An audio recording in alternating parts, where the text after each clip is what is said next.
Fed dealing with all these institutions. He didn't get it. And then we had this fellow who came up afterwards, Mr. Friedman. He was on the Goldman Sachs board, and he didn't last too long as a Fed chairman. Why? Because he had a conflict of interest. Is it possible that there's so much conflict of interest here that all you folks don't even realize that you're helping people that you're associated with, and you should be recusing yourself for America's ethics? I behaved with the... You don't think you should have recused yourself when you asked Lehman to go in bankruptcy, you didn't put Bear Stearns in bankruptcy, and then you folded Merrill Lynch into... I mean, isn't there some point where you got to say, hey, I got a conflict of interest here? You don't feel any kind of scintilla of ethics on this thing at all? Totally. I operated very consistently within the ethic guidelines I had as Secretary of the Treasury, and when it became clear that we had some very significant issues with Goldman Sachs and with why didn't you recuse yourself with Morgan Stanley, what I did then, it would have been very wrong for me to recuse myself. What I did was I went and got a waiver from the ethics agreement, because when we had concerns... Who is in charge of the ethics agreement? What? Who's in charge of the ethics agreement that you got a waiver? We have a Office of Ethics at Treasury, and we have a White House ethics office. So you got it from the legal counsel from the White House? We got it from the Government Ethics Office. So we had Snow, we had Paulson, now we have Geithner. All these people cut from the same bowl of cloth. These are not independent Treasury secretaries. They're part of the problem, not part of any solution. And it would have been nice to see President Obama effect some change in Treasury, but of course, he went and got a Wall Street insider as his Treasury Secretary.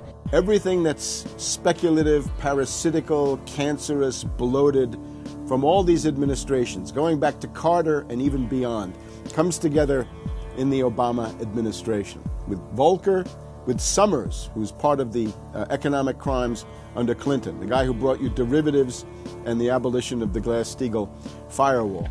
You could not have gotten a more perfect setup for a takeover from a previous government, the Bush regime, than the Obama regime.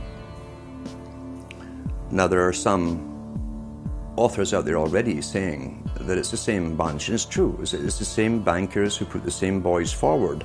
Obama, far from helping the public and giving them something new or giving them more power and say over their own affairs, has actually sided immediately with the bankers who once again have robbed the public blind, and now they must get bailed out by your tax money. Obama does it all with left cover.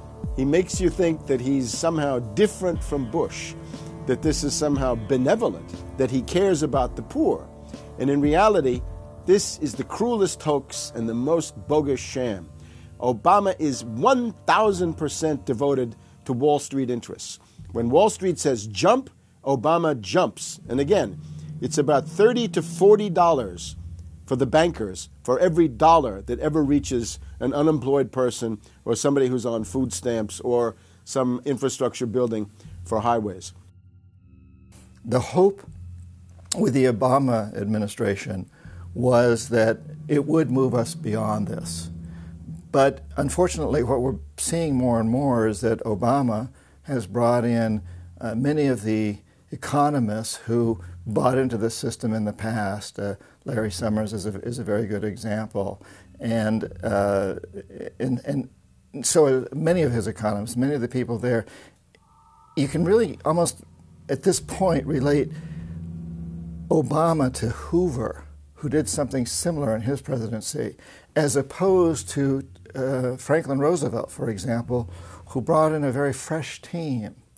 So the concern here now is that Obama's falling into this trap of bringing in the same people who put us in the position that we're in today, and other people who buy into the same theories that brought us here, this mutant form of capitalism. Presumably what most politicians want to come in is say, hey, the problems of the past, they're due to the old guy, and I'm cleaning house, and I'm going to bring in a new team, and don't blame us for the things we've inherited. Can't say, you know, those policies of the past that came before were insane, because you got the guy that was one of the key architects of those policies. People need to stop having allegiance to their political party. They need to have allegiance to the Bill of Rights, the Constitution, and what has made our republic so special. The basic human rights and dignity that every citizen of this country inherently has. Not because it's some right given to us by government, but because our Bill of Rights, our Constitution, enshrines that these are inalienable rights given to us by God, that we inherently have as sentient, free, conscious beings. But instead the public cheers on the Republicans as they win, or cheers on the Democrats as they defeat the Republicans. It's an endless, staged, gladiatorial event, special interest own both parties, and they project this false left-right paradigm up as like a movie screen. And behind that, behind the throne, the establishment is able to control our society and engineer it into this high-tech police state. If you try to let the finance oligarchs who created the crisis turn around and say they're the doctors who are going to get you out of the crisis, they will dig you deeper and deeper into the bottomless abyss of world economic depression, financial collapse, and disintegration. The Democrats have really done more to destabilize the American economy and to help the big banks on Wall Street than the Republicans have done. I would imagine that the Republicans know a little bit more about finance and markets enough that when someone like Goldman Sachs asks the Congress to change laws as they did in the 90s to do away with position limits on the futures contracts, the Republicans would have said, no way, that's completely inconsistent with any notion of a fair market. But the Democrats, I have a feeling, are just not financially literate enough to say no. And I think that Goldman has very shrewdly positioned themselves with the Democrats, because the Democrats typically, like many NGOs that I've run into, they seem to have a complete inability to comprehend these issues of markets and finance and how it relates to social justice. So under the Democrats, we also saw the repeal of Glass-Steagall. Glass-Steagall said there's an inherent conflict of interest between the commercial banking side, which is the lending side, and the investment banking side, which is taking an ownership position. And we have to end this conflict of interest by separating these two entities. You can have investment banks and you can have commercial banks, but they have to be separate. Do you think that the repeal of Glass-Steagall was a tragic mistake? No, I don't think so.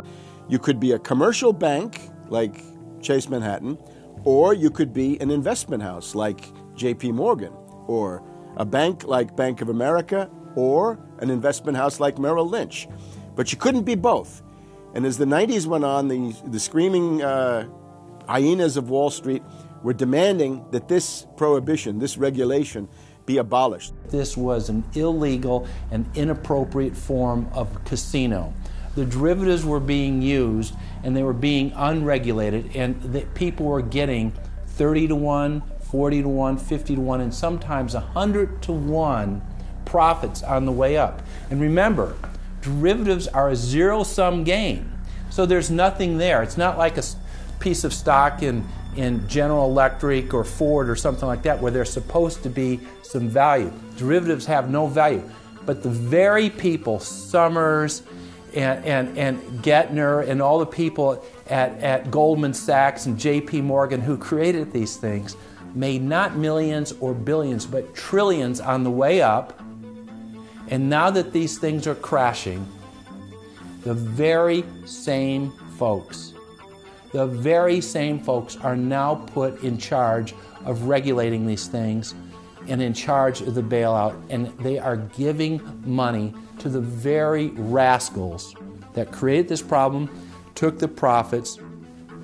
The problem cannot be fixed. And this is on Obama's watch right now. You have so many different schemes and mechanisms at play. It's sort of like after there's a blackout, people in some parts of the country have been known to loot the local stores. They go in, they grab the televisions, and they grab the stereos. And basically that's what the Wall Street gang has done. They've just engaged in this massive looting of money from their own companies and now from the U.S. Treasury.